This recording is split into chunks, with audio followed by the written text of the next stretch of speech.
I enforce my strength, my mind strength. That's what's more important to me now. The niggas see that this is not no accident. I plotted every single step from this to this. Right. You know what I mean? Everything was plotted. It's ill that the next shit is called Illuminati, because that's really what the Illuminati is on.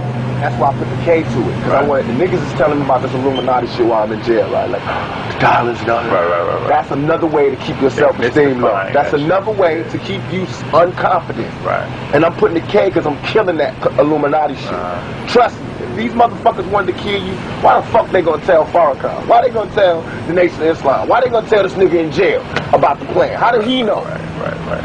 How did it leak to him? Who told him? Who told him? The Pope? Who? Because they like the Pope and the money. Oh, come on, man. You so thinking about the money, you not getting the motherfucking money. Get the money, nigga. I don't give a fuck who face on there. You know what I thought when I was in jail? What fucked me up, what turned me like this, is I was like, no politicians is even getting at us. Even though I represent 5 million fucking shares. And no politicians even checking for it. They're not even sending us nothing to try to make us. They're not even thinking of it. And in business, you know, if you want to fuck with somebody, you know, you try to, they're not even looking at us like that. That means we ain't a threat. Right. Exactly. But by the next election, I promise. By the next election, I promise, I'm going to be sitting across from all the candidates. I bet you. You know how I be making it? I promise you. I'm not even going to be, I'm going to be so far from where I am now in 4 years. God willing, I'm alive. It's on. I guarantee you, we will have our own political party. And it won't be just for black people. It's going to be for Mexicans. It's going to be for Mexicans. It's going to be for black people. It's going to be for Armenians. I don't give a fuck. All you lost tribe motherfuckers right now, we need to have our own political party because we all have the same motherfucking problem. We built this nation and we get none of the benefits.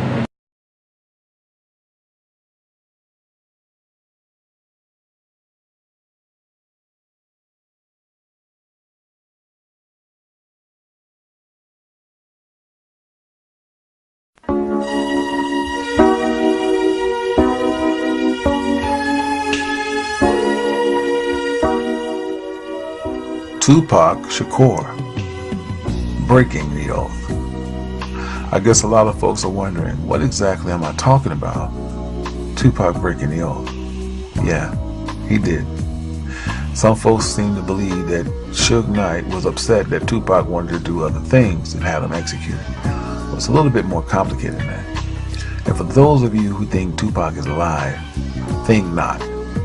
Tupac is very much deceased, folks. But he was like Elvis when he was alive. There's people love him so much, they just refuse to let him go. Here's a clip on how Tupac got signed with Interscope. Adrian had been shopping my demo tape as a solo artist. Then all of a sudden, Interscope got in touch with us, and I was told that Ted Fields, this millionaire, multi-millionaire, his daughter had heard my demo, and she liked it. So he was like, that's how I picked you. And I was like, whoa, tell your daughter thanks. Tupac was on the roll. Me Against the World. I mean, Dear Mama. His album did exceptionally well. He was behind the bars.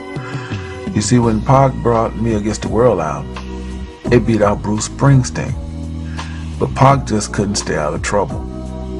If it wasn't his girlfriend suing him, it was his friend. It was the rent-a-car place. Everybody wanted a piece of Pac.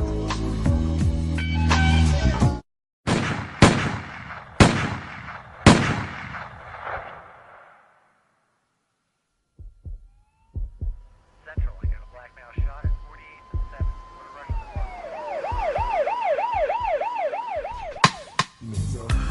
48-7. 5 times. If that wasn't insult to injury.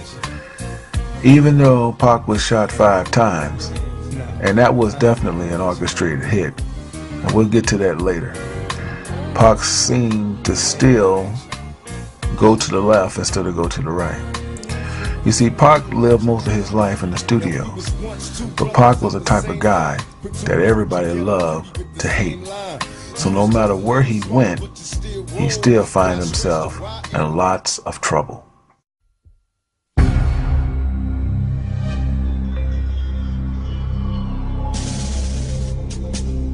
Where I was sent was a maximum security penitentiary.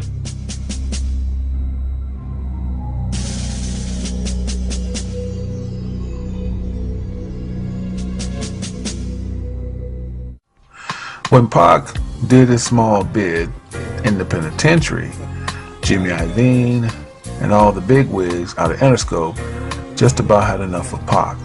Pac was uncontrollable because he hated being controlled.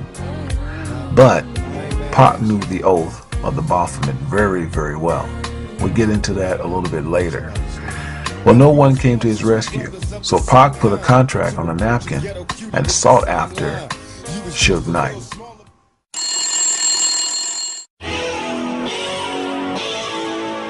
Rapper, actor, and sex abuse convict Tupac Shakur walked out of a New York jail last week, bailed out to the tune of $1.4 million by Suge Knight of Death Row Records, which has signed Shakur to a record deal. Tupac made the worst mistake of his life to team up with Suge Knight. Now don't get it twisted. Tupac already agreed to the oath of the Baphomet when he signed with Jimmy Iovine on Interscope, because that's the only way you're going to get a deal. Seen in this picture, you can see Suge throwing up the Baphomet. That's how Suge get down. That's how Suge get paid. Suge Knight encouraged Tupac to keep this East Coast West Coast thing going because it was good for the money. But when the blood started spilling on Tupac's hand, Tupac got a little bit discouraged. And the East Coast West Coast thing is something that the journalists and people are making up just to get paid off it so it can drag out and everybody can have albums. They're perpetuating it so it could be drama. When it all go down, don't look at me and Biggie and be like, why is there a big East Coast West Coast war when you're shooting this to 300 homes, 300 countries, telling them about an East Coast West Coast war that they would never know exists. So that's where information becomes a problem. Take a close look at Snoop Dogg, because in days to come, Snoop know that something's going to happen to Tupac. And the East Coast West Coast thing is something that the journalists and people are making up just to get paid off it so it can drag out and everybody can have albums. They're perpetuating it so it could be drama. When it all go down, don't look at me and Biggie and be like, why is there a big East Coast West Coast war when you're shooting this to 300 homes, 300 countries, telling them about an East Coast West Coast war that they would never know exists. So that's where information becomes a problem. Snoop knows Tupac's life is in danger days before his death. I want you guys to take a close look at this picture. Dr. Dre is a Mason, Baphomet, Snoop, Suge, but the picture was deliberately taken like a pyramid. Take a close look. This is a pyramid, and this is the back of a dollar. Now let's bring the picture back. You see, these guys are satanic, man. They know exactly what they were doing. That's how they get paid. Now, Suge had love for all those guys, but he had the most love for Tupac. So he didn't care if Dr. Dre left or Snoop Dogg. His main concern was Tupac. Yes, folks, I'm afraid to tell you, Tupac was a part of the Baphomet, as seen here with the hand gesture. And I know a lot of you are going to argue me down, but let's go back to another guy, Nelly. Nelly is seen giving up his hand gesture for the new Illuminati Baphomet. He is holding his sign downward. Tupac is holding his upward. Don't get it twisted. They both are the same. Nelly is holding his downward. Tupac is upward. Moving on. Suge had a look on his face that he knew something was getting ready to go down. There was no doubt that Suge Knight orchestrated the hit on Pac. Now I want to go back to the first hit that took place in New York with Biggie and Puff Daddy. The Tupac article had me pissed off, you know what I'm saying? Because first of all, he dissed my man. Said my man turned his back on him, and I know for a fact that didn't happen, you know what I'm saying? And like the rumors that's spreading is on some tip like we set him up, you know what I'm saying? And that's crazy. Puff Biggie knew exactly who shot Pac. I want you to take a close look at Puff Daddy's reaction. He's guilty as hell. The Tupac article had me pissed off, you know what I'm saying? Because first of all, he dissed my man. Said my man turned his back on him, and I know for a fact that didn't happen, you know what I'm saying? And like the rumors that's spreading is on some tip like we set him up. You know what I'm saying? And that's crazy.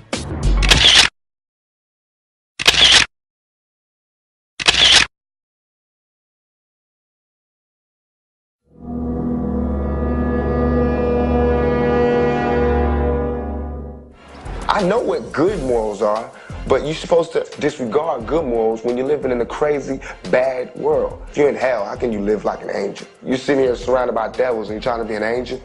That's like suicide. You notice in the statement Pac said, how can he be an angel surrounded by devils? Pac knew everyone that he was encountering with was a part of the Baphomet. Pac was also obsessed with death. That's why he had a bracelet made with the angel of death wrapped around his neck. And everyone knows what the angel of death represents.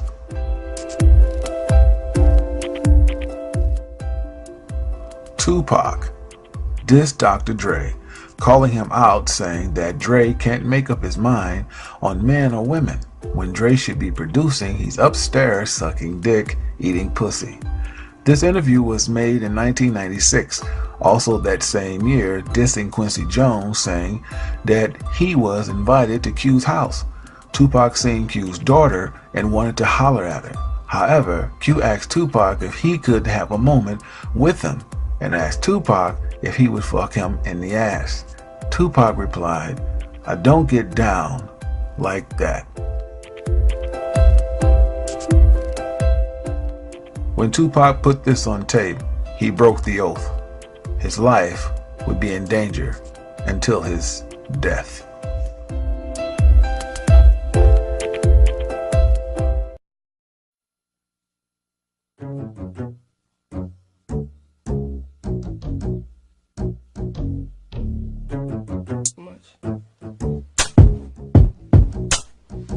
I would love you even if you had no ears to listen, had no vision. Because if love is blind, why do I keep having to change my prescription? Love you even if you didn't have no legs, cause you couldn't walk all over my heart. Where do I start? From the beginning. I love you despite your bad breath. I'll just blow kisses and walk with my hand over my mouth before I have to leave you. Believe me, I love your dirty draws. I get nervous when I see you, you see me. My heart beats a little differently. My stomach not butterflies, just flies. Normally, when Tupac talks, he talks with a lot of character. But in this clip, he's trying to convince everyone he didn't sell his soul. The reason I am who I am today is because I can look directly into my face and find my soul. It's there. It's not sold. I didn't sell it. Sold. I didn't sell it. It's there. It's not sold. I didn't sell it. I am who I am today is because I can look directly into my face and find my soul. It's there. It's not sold. I didn't sell it. In 1996, things started to get really ugly for Pac. Pac had got to the point where everything he'd become, he still wasn't happy. You would think doing movies, being in sitcoms, being cameo appearances, it would brought him joy. But the thing that was troubling Pac is how he got it. See, Pac knew the truth, and the public didn't know the truth. He knew he sold out to Baphomet to get a recording deal. That's the only way you get in Hollywood. You have to sell out to the Baphomet. That's just one part. If you want to be in movies and star in movies and change your whole career, you have to go to the director's couch. By this time, Pac was feeling suicidal. I felt like just a prisoner to my own fame. That's why I wanted to die at that point. I felt like if everybody was so goddamn worried about me, why ain't nobody came to help me? Tupac, go ahead and rock now this. I clown around when I hang around with the underground. Girls used to frown, say I'm down when I come around. Gas me, and when they pass me, they used to diss me, harass me. But now they ask me if they can kiss me. Get your fame, people change, wanna live their life high. Same song can't go wrong if I play the nice guy. Claiming fame must have changed now that we became strong. I remain still the same, cause it's the same song. I look back with the greatest fondness. Those were like some of the best times of my life. It was the best time of his life because when Pac was with Digital Underground, he was just a dancer. He didn't have no strings. He didn't have to take no oath. But Pac wanted more, and he didn't know what was behind the green door. So when they approached him, Jimmy Iovine, Tom Wally, and also Ted Field. These guys are multi-millionaires. Pac had to take the Baphomet. He didn't know what this was, but he was down with it. They always let you taste the fruit before it goes sour. So everything started happening for Pac. The movies, his record being good, no matter if he was behind bars. Because remember, the elite make you a star. You don't even have to promote. They'll see that your recording sells because they own the industry. Pac would not find this out until he just about had enough of everybody coming to him for some sex, for some money, for some drugs. By this time, Pac has had enough, and he let it be known in 1996. He is a dope producer, but he ain't worked in years. And I got tired of that. I didn't think we needed that. I think we didn't need that. And he was owning the company too, and he's chilling. He owning the company, he's chilling this out, sucking dick, eating pussy. I'm out here in the street, you know what I mean? Whooping niggas' ass, starting wars and shit, putting it down, dropping albums, doing my shit. And this nigga's taking 3 years to do one song. I couldn't have it. But it was not my decision. It was Suge's decision. Suge the one that was coming to me, because I was soft on it. Like, you know, well, fuck it, we just keep it in the dark. See, Suge knew that Pac was kind of green. He told Pac the things he wanted to hear. He acted like a big brother. He told Pac, if you ever get tired, you can go do anything else you want to do. I'll support you. He also let Pac know that don't ever go against the oath. That was a big pet peeve because Suge is a Mason. And also, Suge is a part of the Baphomet. That's how he get paid. So Suge do a candid interview to make it like he's all for the artists, and he's really not. He's for the elite. I mean, I don't consider my people artists. I consider them family. It's just a big difference. If they decided to turn in rapping or singing, they still be my homeboys. We still travel together. If they need something, it's mine, it'll still be theirs. It's still the same thing. It's not no situation where I'm dealing with them strictly for business because they good, because they don't go like that. You gotta have a more, respect for your people. Plus, we got a Death Row East going on. Crusher, you heard about that. Yeah, tell me about that. Well, hello. Damu! Damu! Sit! I used to rule the world. Seas would rise when I gave the word. Now in the morning I sleep alone. Sweep the streets I used to own.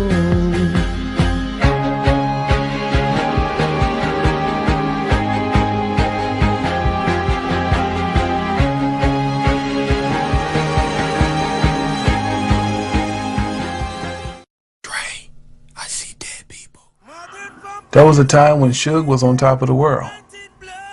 Nevertheless, Death Row and all the Suge access was frozen and liquidated. You would think he would be broke. But see how he's throwing up the Baphomet? Nah, they take care of their own. Especially after organizing the success hit on Pac. So he might be without Death Row, but he's not broke. Suge enjoyed the idea of the rivalry in East Coast, West Coast. That's why he was so candid to talk about it on film. I'm going to show this little invitation, this congrats that Quincy Jones sent Tupac. Tupac was not hearing this. But at the same time, Pac let it be known how he felt about the Illuminati, which was a mistake. He went against the oath again. He also talked about getting his own power structure. A mistake. The next shit is called Illuminati because that's really what the Illuminati is on. That's why I put the K to it. Right. The niggas is telling me about this Illuminati shit while I'm in jail, right? Like, the dollars and all that. Right. That's another way to keep your self-esteem low. That's another way to keep you unconfident. Right. And I'm putting the K because I'm killing that Illuminati shit. Trust me. If these motherfuckers wanted to kill you, why the fuck they gonna tell Farrakhan? Why they gonna tell the Nation of Islam? Why they gonna tell this nigga in jail about the plan? How did he know? Right. How did it leak to him? Who told him? Who told him? The Pope? By the next election, I promise, I'm gonna be sitting across from all the candidates. I bet you. You know how I be making it? I promise you. I'm not even gonna be, I'm gonna be so far from where I am now in 4 years. God willing, I'm alive.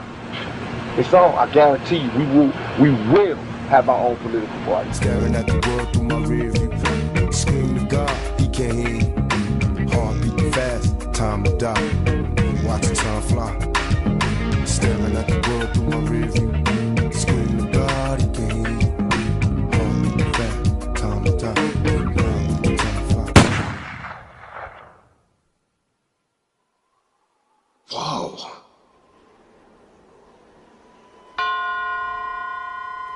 Just after the Mike Tyson-Bruce Seldon fight, Shakur, along with record company executive Marion Suge Knight, headed for a nightclub. But while stopping at this intersection, a car with 4 people pulled up and opened fire on Shakur and Knight. Tupac Shakur was shot several times in the chest.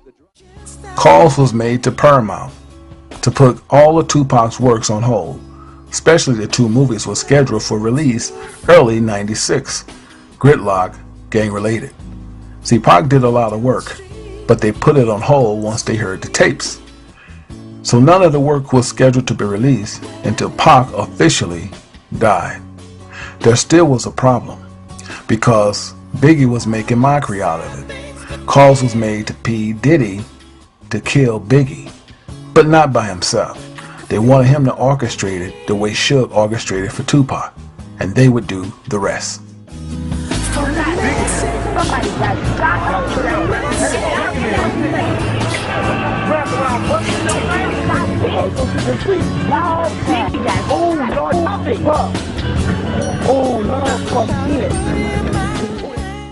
Tupac was not killed over disputes about wanting out of Death Row Records. Tupac was killed because he broke the Illuminati oath. Shalom.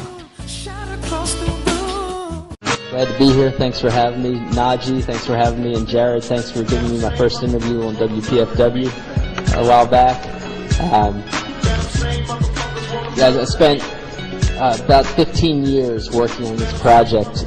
Started this project in December of 1994 when I was writing a political novel using a character based on the Shakurs. I'm based on a Black Panther, and the Shakurs were the leading Black Panthers. And I saw that Tupac was shot in a recording studio lobby, and the Washington Post said another strange twist. The same cops that arrived at that scene were the first to arrive at his sexual assault scene a year earlier. And so I called up his lawyer, Michael Treef Warren, an excellent human rights lawyer in New York, and that was Tupac's trial lawyer, and he said, and I said, do you think the FBI is targeting him, or the cops and FBI are targeting him like they targeted his Black Panther parents? And he said, yes, and no one's writing about it. So I ended up publishing a local article on it, and an article in a local magazine, and then finally in 1999, a national magazine finally published this article, and when I did that, people close to him asked me to turn it into a book. So I spent off and on that much time researching all the information you're going to see here. That included hundreds of interviews with people close to him, like his business manager, Watani Tayahimba, you'll see in a few minutes.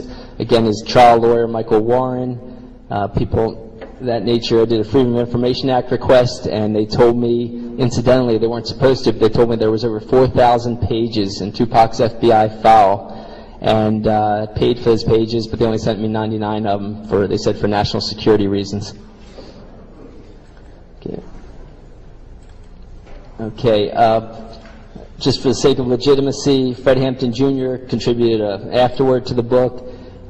Pam Africa, head of the Free Mumia campaign, contributed a foreword to the book, which Mumia contributed a few words to, and then also an essay at the end of her foreword. This is just a copy of part of the letter I got from the Department of Justice about the money paid for the 4,000 pages to be copied. This is Watani Tayahimba, Tupac's longtime business manager, who was a former Los Angeles-based Black Panther, and then was a co-founding leader of the New African Peoples Organization, and he was a longtime family friend and mentor of Afeni and Tupac Shakur. This is Fred Hampton Jr., and again, I'm sorry, it looks like I'm having problems with these things. I'm having problems with technology, and these are going out of order, but I'm going to just talk about them anyway, each slide. This is Fred Hampton Jr.'s group, the Prisoners of Conscience Committee. They attacked Tupac partly because he was the son of a black leader. Afeni Shakur was a one-time head of the Harlem Black Panthers. Fred Hampton, you may know, was the head of the Chicago Black Panthers. His son became a national socialist leader of the Uhuru group, and of course they attacked him. He ended up in jail for years on a frame-up. When he got out of jail, he started a new group, the Prisoners of Conscience Committee. I'm going to have to try to fast forward a little because things are out of order. But this is a picture of H. Rap Brown. He was a member of the Student Nonviolent Coordinating Committee, an honorary Black Panther, and of course the FBI's COINTELPRO, counterintelligence program, set him up against Huey Newton. They set up most of the Black Panther leaders against each other. And this is a book by Huey Newton called War Against the Panthers, which documents a lot of the tactics the FBI used against the Panthers. This is Mumia Abu-Jamal. I have a section of the book on Mumia. Because of the fact that he was a co-founding leader of the Philadelphia Black Panthers, but I also believe some of the same tactics were used against Tupac as were used against Mumia. Sorry. This is Michael Treef Warren, Tupac's trial lawyer, who's a longtime Black Liberation Movement figure also. This is Afeni in their younger days when she had headed the Harlem Black Panthers when Lumumba, her husband, was in jail and she was out on bail. But she was one of the Panther 21, of course, the leading Black Panthers. And, sorry, these got out of order. I'm just going to review them anyway. I'll just say there was, after Tupac died, there were a few relatively good articles that covered some of the police tactics and the police foul play. One of them was by an editor at the New Yorker named Connie Bruck. She pointed out that at the sexual assault trial, you might remember in New York, she pointed out that there was the prosecutors treated Tupac much differently than the person that set up that whole situation, which was a guy named Haitian Jacques Agnant. You may have heard of Tupac's song where he talks about Haitian Jack knew he was working for the feds, he said, meaning the FBI. Michael Warren said that he finally got this Jacques Agnant's rap sheet and a huge list of charges all dismissed up and down the East Coast. And he said that's a sure sign of a police intelligence agent. And so she's pointing out the unusual aspect of them treating Jacques Agnant differently than Tupac. Okay, and so for doing that, for coming out with some real information on Tupac's life for the first time in a while, I mean there's a lot of disinformation on Tupac's life, but for coming out with a lot of real information on him, she was interviewed by the FBI, according to Tupac's FBI file.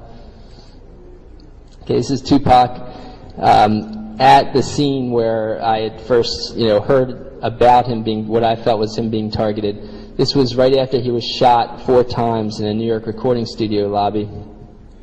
I've got an affidavit in here, and I don't know if I'm going to be able to bring it up, but it's in my DVD based on the book, that says he was shot 4 times, 2 bullets went through the back of his skull and out the front of his skull, okay? And he didn't die. It was a miracle that he didn't die. But this was obviously an assassination attempt, okay? And I'll tell you a little more about his life to say why assassination. I use the word assassination. But they were trying to kill him. This wasn't a random mugging like all the press said. The police came to the investigation scene, and the security guards, according to a mainstream published book, security guards offered them the security camera, a videotape of this whole incident, and they refused it and closed the case. Okay, so the police, knew what was going on with that. This is Lumumba Shakur, founding member of the Harlem Black Panthers and Afeni's first husband. Now, in my book is subtitled U.S. Intelligence's Murderous Targeting of Tupac, MLK, Malcolm, Panthers, Hendrix, Marley, rappers, and linked ethnic leftists. I like to say, we shouldn't separate these incidents. They're all under the umbrella of U.S. intelligence targeting for radical activism, good activism, I should say, good radical activism to help the general population. So I have a chapter, and this man, William Pepper, was a friend of Martin Luther King's before he died. He was a journalist then, he became a lawyer after that. He ended up doing about a 20-some-year investigation and came out with many of the tactics that were used by U.S. intelligence to assassinate Martin Luther King. He also represented the Martin Luther King family in a historic trial in 1999, which most of you probably never heard of because it was so buried by mainstream media. If they did cover it, they distorted it in a huge way. The King family won a trial saying that against one of the co-conspirators with the government in the assassination of Martin Luther King. And in all of his research, we come up with a lot of tactics that I found were also used against Tupac Shakur's family and Tupac Shakur himself. Of course, Malcolm X was a huge inspiration for the Black Panthers, for Tupac. Him and Martin Luther King were getting very close before before Malcolm's death. Now, the same an undercover U.S. intelligence agent infiltrated Malcolm's group. He rose to head of security, and he was the first person to arrive at Malcolm X's body when he was assassinated. Now, William Pepper showed that the first person to arrive at Martin Luther King's body was also an undercover agent, a military intelligence agent named Merrill McCullough. The one that first came to Malcolm X's body was named Eugene Roberts. He ended up staying undercover to the point that he then became part of Afeni Shakur's New York Black Panthers and framed them, and then in court came out as an agent and testified against the Panther 21, Afeni and her fellow Panther 21. So he revealed himself. Merrill McCullough never revealed himself, but right after Martin Luther King's assassination, where they have a picture of him at his body, the first person at his body to check on life signs to make sure the assassination worked, he got promoted to the CIA after that incident, after the assassination of Martin Luther King. I'm sorry. My policeman, it was some motoring misdemeanor. He just turned around and said, "Oh good, this must mean you found my television."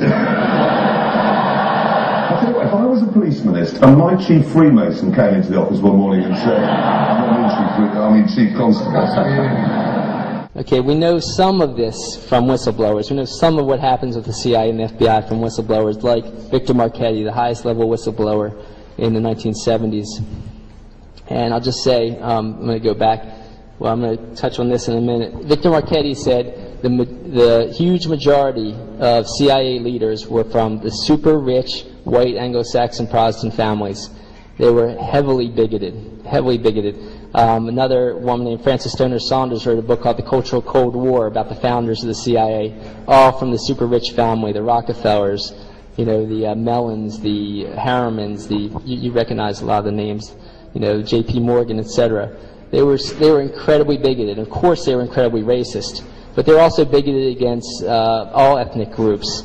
For example, right after World War II, they saved these Nazis. They saved the Bush administration today. This current Bush administration even admitted that they saved over 100 Nazis.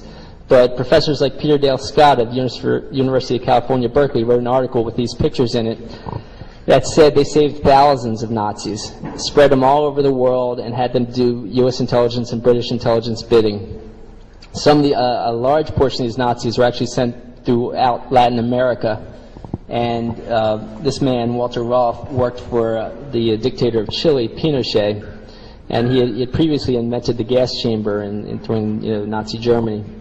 And it says under there, of course, he worked, the operations, the CIA operations were called Operation Sunshine and had a number of Operation Paperclip for scientists, etc. So this just says that he worked for Alan Dulles, a former CIA director. Okay, here's Bobby Seale and Huey Newton when they started the Black Panther Party for Self-Defense. And, just to make sure for people that don't realize, they had a 10-point platform doing incredible things for their community. First, of course, they had the guns to protect themselves from police brutality. They weren't, as some accounts say, to attack police. They were to protect themselves. There was rampant police brutality. They also had free breakfast programs for poor children. They had free health programs. They had free education, political education programs, housing programs, etc. They had a newspaper, of course, to educate the community. This is Sekou Odinga. I'm sorry, the picture's a little blurred. He was a good friend of Lumumba Shakur's and was assigned as, him and Lumumba were also part of Malcolm X's group right before Malcolm X was assassinated.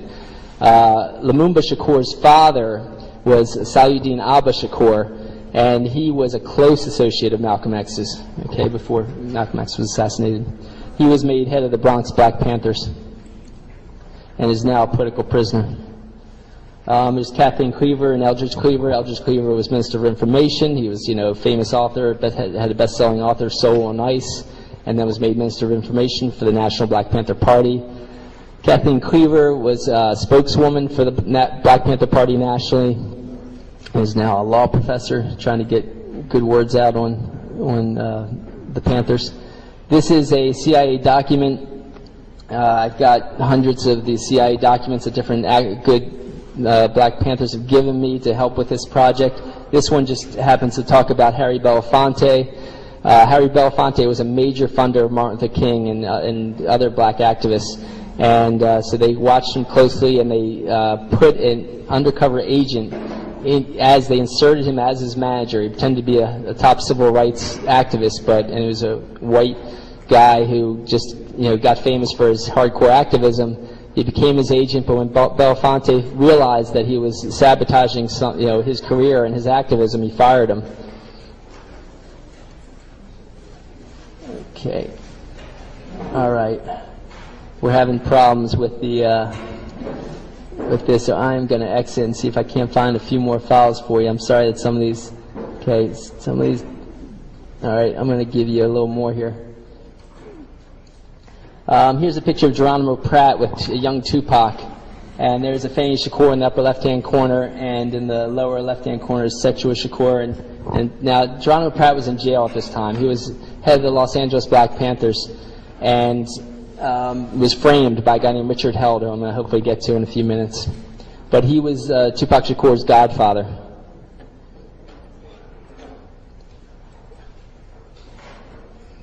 Okay, I'm hopefully going to get you more than this.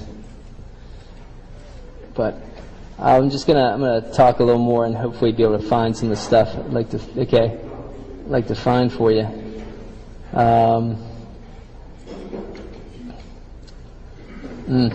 Sorry guys, technological problems for sure.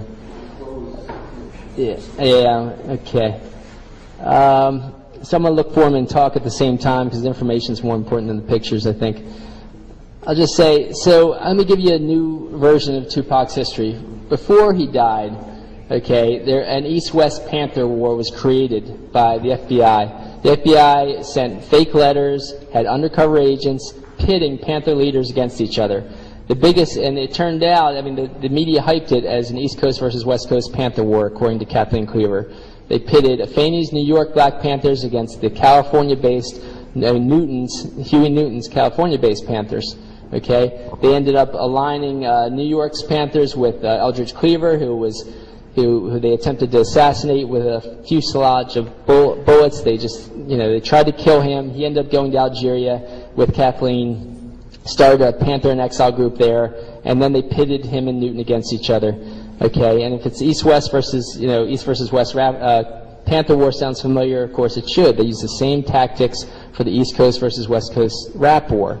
I found the same anonymous letters coming to Tupac in jail, strangers telling Tupac, you don't know who shot you? Of course, it was Biggie, your friend, Biggie, that set you up for a shooting. Okay, and how could they do that against Tupac in jail? Tupac is brilliant, I'll tell you how brilliant he was, because they were torturing him in jail, but I'll get into that in a minute too. So we found a lot of the same tactics used against the Panthers. So Afeni Shakur represents herself in court. She's credited for getting all the Panther 21 off in court. She gets out of jail.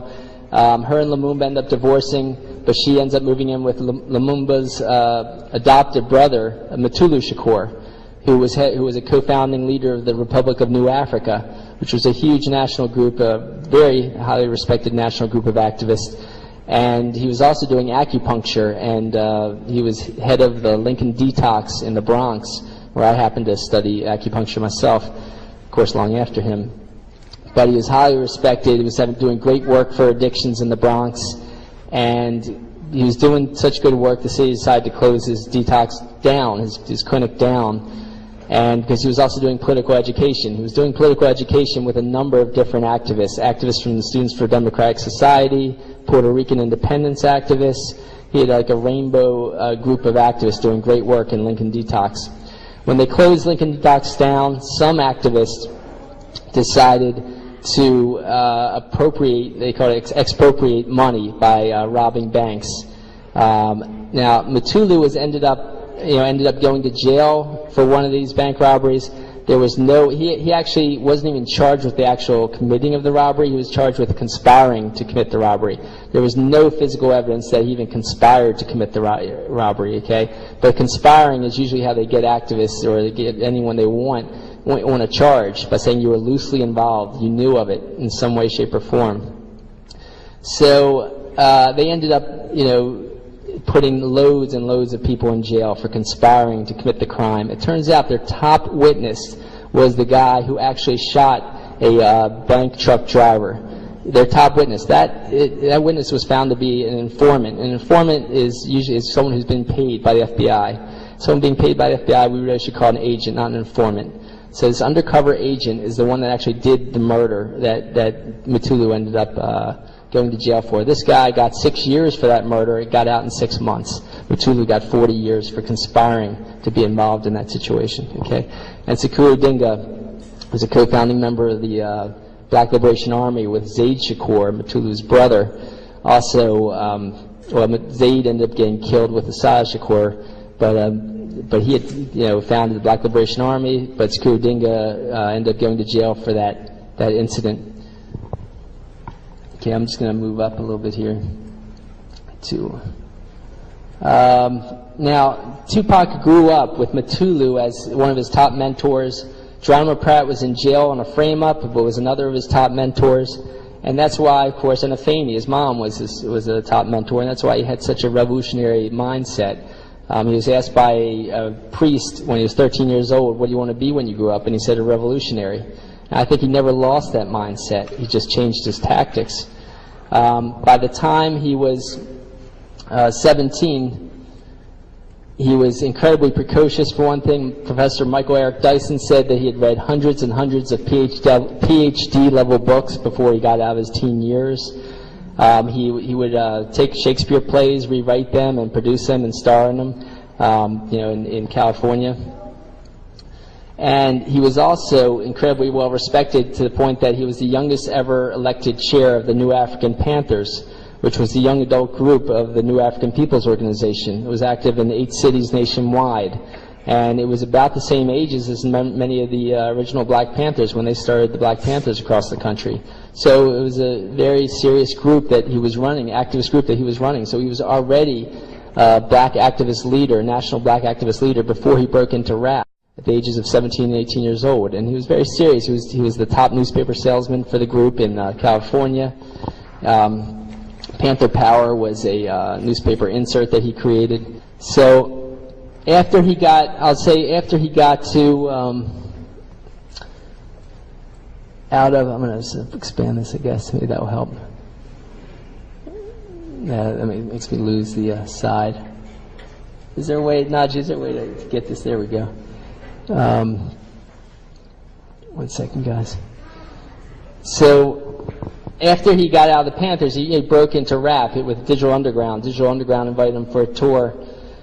And he decided to leave his Panther leadership to do that because he thought maybe he could have a bigger mouthpiece and more influence as a rapper. Digital Underground had already made it big by that point. And then, of course, he broke out with his first solo CD. Now, this was the first assassination attempt, I believe. Within days, several days of his MTV worldwide release of Trapped, of the song Trapped on his first album, Tupacalypse Now, police stopped him for jaywalking. They then proceeded to pound his head against the curb and choke him unconscious, according to legal documents I have in here. I found 2 articles that noted that when police had someone in custody that way, it resulted in the victim's death. Okay, choking them unconscious and pounding their head against the curb repeatedly. So I think that was the first assassination attempt, partly because of timing, partly because it happened in the San Francisco Bay Area. Now, in the San Francisco Bay Area, there was a man named Richard Held who was head of the FBI office. Richard Held had framed Tupac's godfather, Geronimo Pratt. He had also played a crucial part in creating the East Coast versus West Coast Panther War. Huey Newton ended up getting into the same jail as Pratt in the late 1980s, okay? Tupac was head of the New African Panthers at that time. He said he was consulting with Pratt and Huey Newton on his Panther leadership. Huey Newton actually was split from Pratt by the East Coast versus West Coast Panther War. In prison, they decided to come together and end the East Coast versus West Coast split, and they started working together. And in August, which is an important date, in August of 1988, Huey Newton held a press conference. He was released from jail, and instead he said, "I'm not leaving jail until they release Geronimo Pratt." And a lot of press covered it. I got the newspapers in that area that covered this. Exactly 1 year later, he was assassinated. Huey Newton was assassinated. I got the articles that cover that assassination, and they say, and the press often reported it as a botched drug deal, but eyewitnesses say that he was shot once to put him on the ground and twice in the head, which is a known U.S. intelligence assassination, way of killing someone. A lot of other evidence show that Richard Held, the FBI agent in charge, orchestrated it and then tried to cover it up. Okay, and that 1 year anniversary timing I found was also used.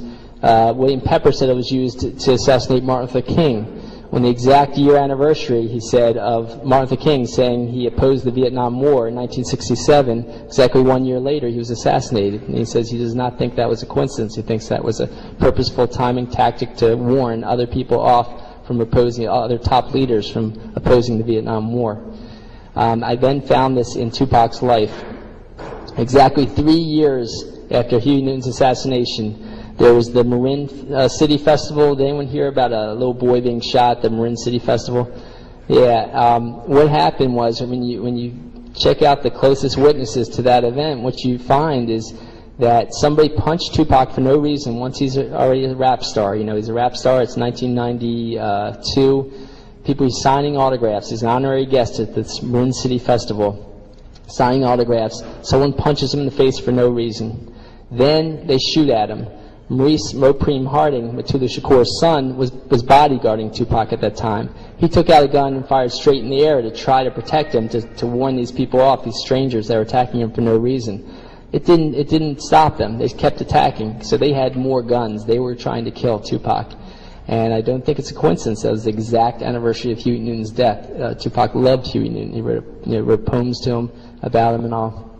So that was assassination attempt number 3, I believe, because the second one was when Tupac came out with Juice at the film premiere party, which was in San Francisco. Someone did a drive-by on his limousine. Okay, Tupac wasn't in a gang, wasn't involved with gangs at that time. They did a drive-by on his limousine, and I found another incident where unmarked police cars with police out of uniform had done a drive-by on an important witness in a police brutality case against a NFL football player. And so these tactics have been used before, okay? These are 3 tactics early on, okay? Then Tupac got bigger and bigger, of course, as a rap and film star, we know. Now, while he was doing that, he still kept his political activist agenda. He had Watani Tayahimba become his business manager, and Watani was one of the leaders of the New African People's Organization. Chokwe Lumumba was his national lawyer. He was head of the New African People's Organization. Tupac had developed a plan called the Thug Life Movement with Mutulu Shakur, who was in prison still. But that plan was to further a movement already started by former Panthers who were getting the Bloods and Crips gangs to call a peace truce and stop fighting each other and to fight racism and to fight capitalism in general, because a number of them were turning socialist and were working as left-wing activists, to the point that one Crip leader spoke to a socialist black group in England called Panther. So, and we also know that Monster Cody Scott had turned into a Marxist. His best-selling book talked about his Marxist conversion, and he changed his name to Sonika Shakur out of tribute to the Shakurs before Tupac died. So Tupac was actually having a lot of success with this in furthering this gang peace truce movement that was spreading throughout the country. He was present at gang peace truce picnics. It spread across the country to the point that even the Latin Kings, New York's largest gang of Latinos, was converted to activism based on this peace truce movement. And so for that, he was a danger. He was a threat to U.S. intelligence, of course, and the super rich. So what happened next was he was in Atlanta, and you might have heard that he shot some cops. If you read the details, if you read the local papers, if you talk to his lawyer, which I did, I talked to his lawyer who talked to many witnesses, both white and black witnesses said that it looked like a gang of white people attacked Tupac's car. Top witnesses said, I talked to Watani Taihimba, said, gave me details too. Tupac's cousin was in the convoy, gave me details. Basically, a cop took his gun, smashed Tupac's window, and shot at him. Okay, and he was supposedly an off-duty cop. Of course, he wasn't in uniform. It was found that that gun was stolen from an evidence locker. They call that a throwaway gun. Gun you commit a murder and then you throw it away so you can't be traced to it. So that ended up coming out in the paper. So how did a black man get off of shooting two white cops several times in Atlanta? So Tupac got off completely. He got off completely because it was a botched assassination attempt, I believe, and they didn't want to reveal that. Okay, so Tupac really just dodged a bullet, ran back, grabbed the security guard's gun, and shot back at him because they started to run with their gun pointed back, still pointing at Tupac. So after that, we have another assassination attempt that occurred, but at first it was a frame-up attempt. Haitian Jack, Jacques Agnant, had entered Tupac's life when he was filming in New York on the Above the Rim film set. Tupac said all of his money was going to his Black Panther extended family. It was also going to his lawyers because they were using what we call the harassment arrest strategy that they used against the Panthers. They were using, I believe, against Tupac. Constant arrests when public, smoking weed in public. Like they said in a hotel lobby, which is an absurd thing. Tupac was way too smart to do that, I believe. For slapping a woman, asking for his autograph, all kinds of ridiculous charges they were bringing up against him. It was constant money to lawyers, constant money to get out of jail. He was also supporting a huge amount of activists in his life, too. So this guy with tons of money, Haitian Jack, is supposed to be a music promoter, enters his life, loads him with clothes and jewelry, and ends up introducing him to a woman in a dance club who gives him a blowjob on the dance floor. Admittedly, two witnesses and all have said they saw him. She admitted in court kissing his penis on the dance floor. They have consensual sex that night, and then several nights later, she charges Tupac and Haitian Jack, Jacques Agnant, with forced sodomy, and a number of other charges were brought, against Tupac. Now, of course, there's loads of horrible brutality against women and rape out there, but this looked like a setup. Haitian Jack set the whole thing up, and Tupac ended up finding all that out. Now, Tupac ended up, if you look at the court documents, which I have in the DVD and the book, you'll see that the only count that Tupac was found guilty of was touching the woman's butt against her will. It was constantly misrepeated as either rape or even sexual assault, which you don't know what exactly that means. It was touching a woman's butt against her will when both parties agreed they had consensual sex. Okay, and then it said assisting the touching of her butt against her will. Okay, he was found not guilty of sodomy, not guilty of assisting sodomy, not guilty of attempted sodomy, not guilty of all other charges. For that one charge of touching the woman's butt against her will and assisting Haitian Jack of touching her butt against her will, he got 1.5 to 4.5 years in a maximum security prison. What did Haitian Jack get? 2 misdemeanors, practically traffic tickets, okay? If you don't go to prison, there's only a few things, you got to be working with the police. So he ends up in prison, and then they transferred him from Rikers in New York City all the way up to Dannemora, New York, Quentin Correctional Facility. And why'd they do that? Because they wanted to use penal coercion tactics, I believe. I've got a document on the 8 penal coercion tactics they use against activists in prison that Amnesty International put in a report. I found that all of those tactics were used against Tupac in prison. Plus, they tortured him. They Every time someone visited him, they stuck their gloved finger up his rectum, saying they were looking for drugs, even though they were the whole, the whole visit from his friends was in view of the guards. And so they scrambled his brain in prison, I believe. And they did this for two reasons. One, to set up the East Coast versus West Coast rap war between him and Biggie. And the other was to get him to sign the Death Row Records. He was on Interscope at the time, and Death Row kept asking him to sign. And what Tiny Tim had said he didn't know why. They kept asking them to sign to Death Row Records. And Death Row was even part of Interscope. It didn't really make sense to them. What they found is that Dave Kenner and Suge Knight, Dave Kenner is actually this white lawyer who's the real owner of Death Row Records. But they found that there was dozens and dozens of police officers at all levels of Death Row Records. There was, a police detective, high-level police detective, was put in charge of the Biggie Smalls murder investigation later. He ended up finding that they were at all levels of Death Row Records. And his superior said that you could call these cops covert agents. All right, those were the superior's words. It was published in a mainstream book, actually. So they were setting up, they were furthering the penal coercion when Tupac got out of jail. They kept beating people in front of him, kind of terrorizing Tupac. They kept feeding him weed and alcohol, even though Tupac said he was going to give up weed once he was in jail, because that's the way the recording studio lobby setup worked on him. He says he was too stoned to realize that this was a setup when he went into that recording studio lobby and got shot. So he was going to give up weed, but they kept loading him with weed and alcohol. They terrorized people in front of him. He came out with his most negative lyrics, right after jail, as you know, as anyone who's heard his stuff after jail. But of course, he still sold huge because he was so popular for all the stuff he had done before that. And he was a brilliant rapper. I mean, he was a brilliant guy. So once he was with Death Row, he had signed a contract for 3 CDs, and then he was done. Now, Death Row, they found also, was trafficking drugs. They were employing Bloods and Crips, who they would instigate fights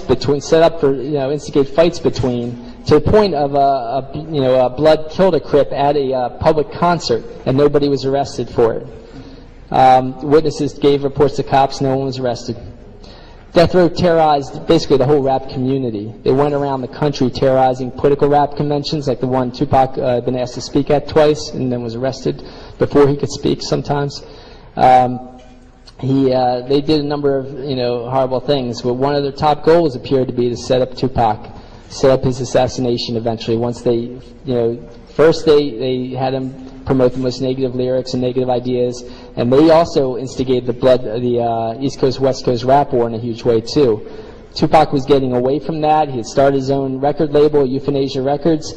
He had Sekou Dinga's wife, head of that record company. He was still connected with a lot of his extended family of Black Panthers. And Sekou Dinga, the Bronx Black Panther leader's son, was his backup singer, Yafu Fula.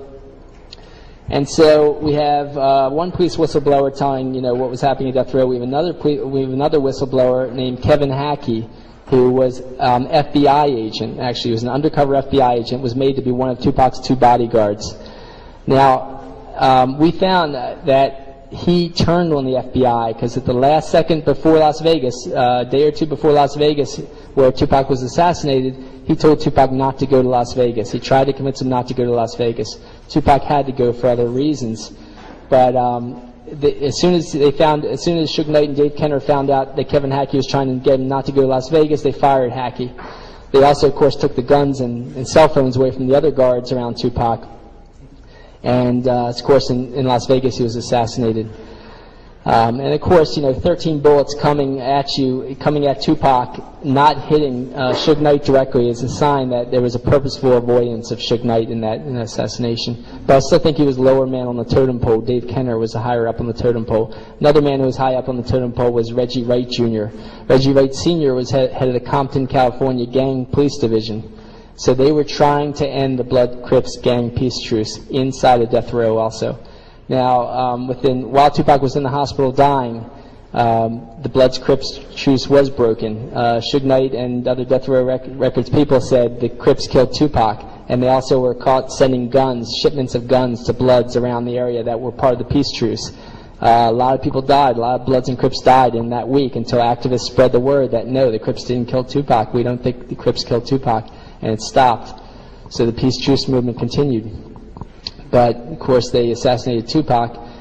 Kevin Hackey ended up saying saying to the director of Biggie and Tupac that he had documents to prove that the FBI watched Tupac's assassination. They were in the cars of the convoy in Las Vegas when Tupac was assassinated. He said he was jailed for several months because of that, because of going against the FBI. And now he's scared, a little scared for his life, so he's not saying as much. But he's already been caught saying, the good things about, to impugn the FBI for orchestrating Tupac's assassination. So it didn't stop there. At the next Mike Tyson fight, months later, Yafu Fula, Tupac's backup singer, who I told you was Kuru Dinga's son and was had rap star potential himself, was shot in the head. He was the top witness to Tupac's assassination. He said he thought he could identify the killer. After that, of course, they killed Biggie, and even that police detective who was the lead investigator of Biggie said he thinks that his fellow officers killed Biggie Smalls to cover up Tupac's assassination, to make it look like part of the East Coast versus West Coast rap war. Now, since then, it's come out in some mainstream sources, though, of course, in a completely convoluted way, and Jared's told you a lot about the media, and I'm glad he did, and I have a chapter or two on the media myself. But it came out that there are rap units in New York has a police rap unit, and Los Angeles is a police rap unit. Miami Herald said those rap units are training rap units, other police units around the country to have a rap unit to attack rappers. So they are attacking political rappers. I think they're using the harassment strategy, and I show evidence of that. I think they are trying to kill other rappers, show evidence of that. And they have killed other rappers. Run DMC, for example, is their top DJ was Jam Master Jay Mizell. The Baltimore Sun said he had become a social activist before his death, and he was shot in the head. There was a security video camera on him and on in his recording studio when he was killed. The police have not told us anything that was on that camera, once again, just like the recording studio camera in New York. So I think I used up enough time. I've used up too much time, I'll just say one or two other things, guys. This is going on against black activist leaders. It's also going on against people. Like I found that the cops that assassinated Tupac were mostly from the Ramparts Division. That's one of 18 Los Angeles police divisions. The Ramparts Division was the division found to work with the CIA to assassinate Robert F. Kennedy. Okay, and that's an important thing to recognize, that they were targeting white activist leaders who turned radical too. And Richard Held, the guy that orchestrated Huey Newton's assassination, a year after that, orchestrated the bombing of an environmental leader named Judy Barry. A bomb went off under her car seat. She survived and died 6 years later, but he ended up being found, so guilty of that, of orchestrating that incident, that he had to retire early to get out of a major lawsuit she had there, where she wound up winning millions of dollars against him and against the government for that incident. So I'm going to stop there. Thanks, guys.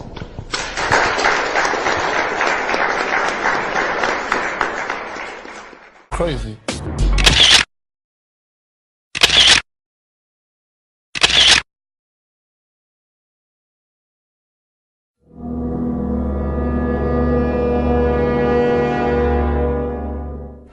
I know what good morals are, but you're supposed to disregard good morals when you're living in a crazy, bad world. If you're in hell, how can you live like an angel? You're sitting here surrounded by devils and you're trying to be an angel? That's like suicide. You notice in the statement Pac said, how can he be an angel surrounded by devils? Pac knew everyone that he was encountering with was a part of the Baphomet. Pac was also obsessed with death. That's why he had a bracelet made with the angel of death wrapped around his neck. And everyone knows what the angel of death represents.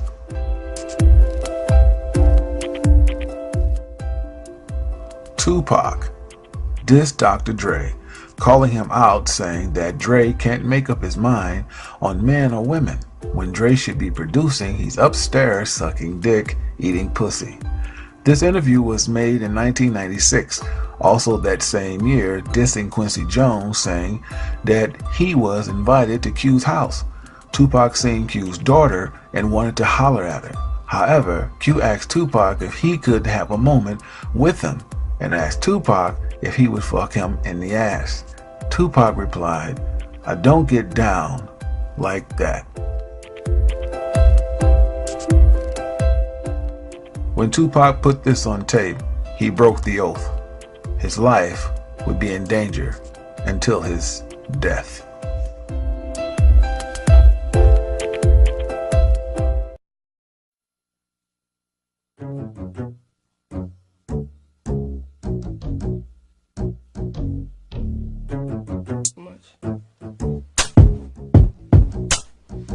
I would love you even if you had no ears to listen, had no vision. Because if love is blind, why do I keep having to change my prescription? Love you even if you didn't have no legs, cause you couldn't walk all over my heart. Where do I start from the beginning? I love you despite your bad breath. I'll just blow kisses and walk with my hand over my mouth before I have to leave you. Believe me, I love your dirty draws. I get nervous when I see you, you see me, my heart. Suge, but the picture was deliberately taken like a pyramid. Take a close look. This is a pyramid, and this is the back of a dollar. Now let's bring the picture back. You see, these guys are satanic, man. They know exactly what they were doing. That's how they get paid. Now Suge had love for all those guys, but he had the most love for Tupac. So he didn't care if Dr. Dre left or Snoop Dogg. His main concern was Tupac. Yes, folks, I'm afraid to tell you, Tupac was a part of the Baphomet, as seen here with the hand gesture. And I know a lot of you are going to argue me down, but let's go back to another guy, Nelly. Nelly is seen giving up his hand gesture for the Illuminati Baphomet. He is holding his sign downward. Tupac is holding his upward. Don't get it twisted. They both are the same. Nelly is holding his downward. Tupac is upward. Moving on. Suge had a look on his face that he knew something was getting ready to go down. There was no doubt that Suge Knight orchestrated the hit on Pac. Now I want to go back to the first hit that took place in New York with Biggie and Puff Daddy. The Tupac article had me pissed off, you know what I'm saying? Because first of all, he dissed my man, said my man turned his back on him, and I know for a fact that didn't happen, you know what I'm saying? And like the rumors that's spreading is on some tip like we set him up, you know what I'm saying? And that's crazy. Puff Biggie knew exactly who shot Pac. I want you to take a close look at Puff Daddy's reaction. He's guilty as hell. The Tupac article had me pissed off, you know what I'm saying?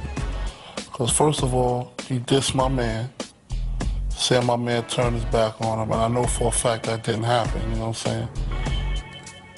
And like the rumors that's spreading is on some tip like we set him up. You know what I'm saying? And that's Jimmy Iovine and all the bigwigs out of Interscope just about had enough of Pac. Pac was uncontrollable because he hated being controlled.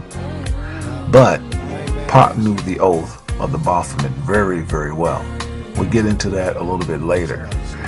Well, no one came to his rescue, so Pac put a contract on a napkin and sought after Suge Knight.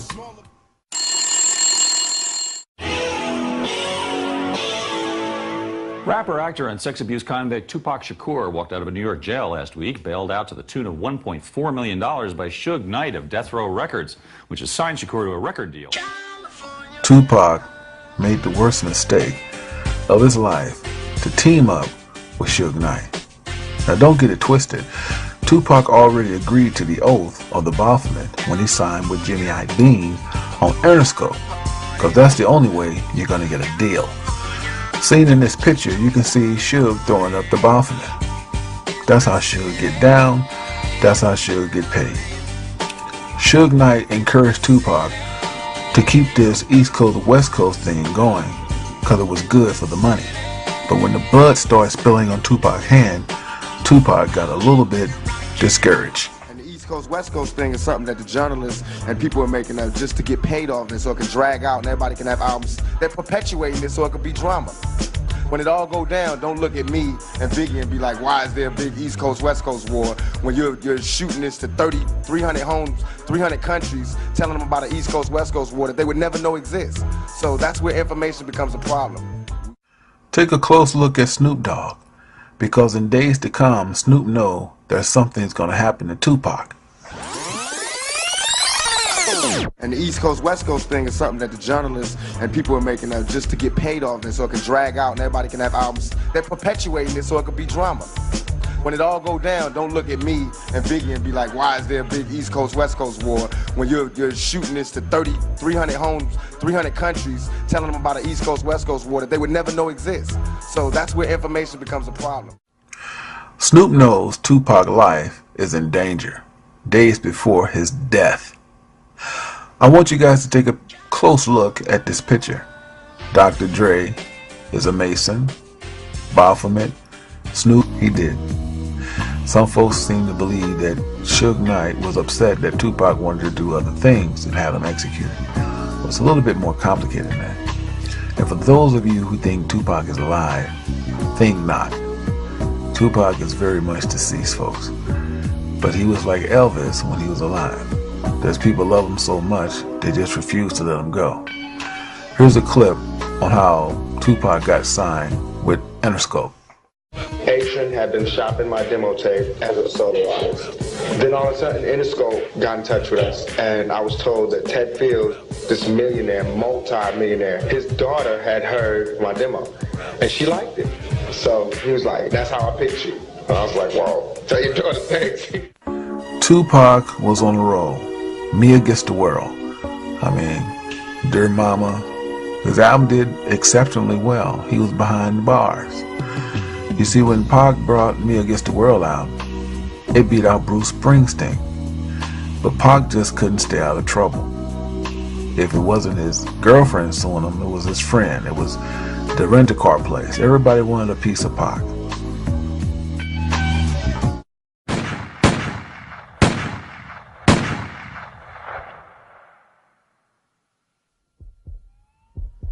Central, I got a black male shot at 48 and 7. We're running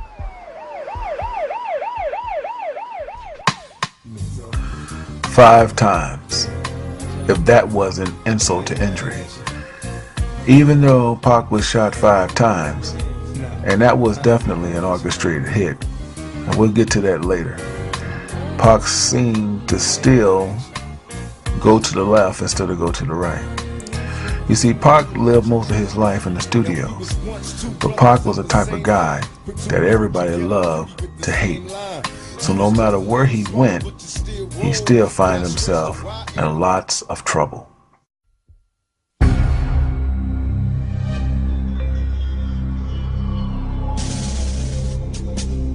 Where I was sent was a maximum security penitentiary.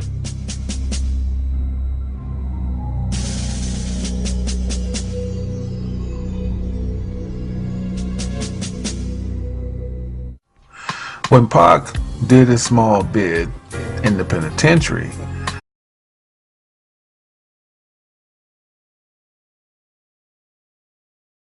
I enforce my strength, my mind strength. That's what's more important to me now. The niggas see that this is not no accident. I plotted every single step from this to this.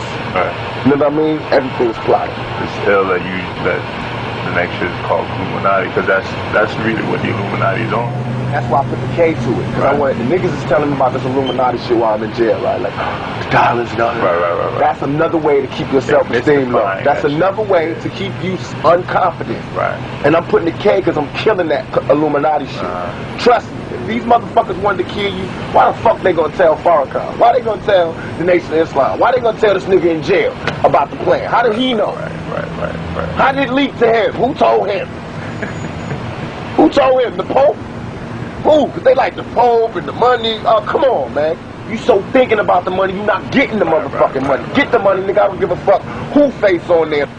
You know what I thought when I was in jail? What fucked me up, what turned me like this, is I was like, no politicians is even getting at us. Even though I represent 5 million fucking shares. And no politicians even checking for us. They're not even sending us nothing to try to make us. They're not even thinking of it. And in business, you know, if you want to fuck with somebody, you know, you try to, they're not even looking at us like that. That means we ain't a threat. But by the next election, I promise, by the next election, I promise, I'm going to be sitting across from all the candidates. I bet you. You know how I be making it? I promise you. I'm not even gonna be. I'm gonna be so far from where I am now in 4 years. God willing, I'm alive. It's on. I guarantee you, we will have our own political party, and it won't be just for black people. It's gonna be for Mexicans. It's gonna be for Mexicans. It's gonna be for black people. It's gonna be for Armenians. I don't give a fuck. All you lost tribe motherfuckers right now. We need to have our own political party because we all have the same motherfucking problem. We built this nation, and we get none of the benefits.